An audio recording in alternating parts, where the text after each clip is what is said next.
Hi everyone. I wanted to come on and address this comment here.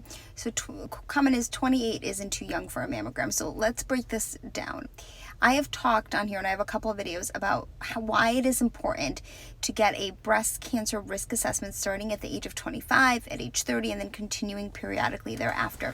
And what I mean by a breast cancer risk assessment is to talk to your medical team about your personal risk. That means going through your family history, multiple generations, maternal and paternal sides, to see if there is a pattern of cancer in the family, if that meets criteria for genetic testing, if you have other factors that put you at risk for breast cancer, and then we would think about when to start screening. If you are of average risk, we start screening at age 40 with an annual mammogram, supplemental screening for dense breasts.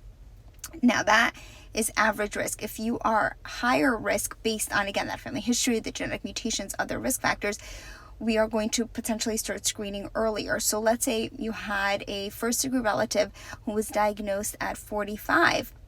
You don't have a genetic mutation, but you have this risk factor of this first-degree relative. We would recommend starting screening at age 35.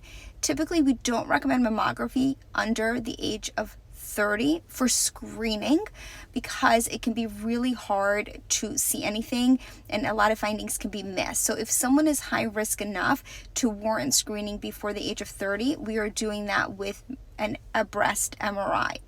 Now, if someone has symptoms, they feel a mass, they have discharge, redness, swelling, palpable lymph nodes, that's no longer talking about screening. And yes, absolutely, we would get a mammogram. I hope that answers this comment and some of the questions that come up around when to start breast cancer screening.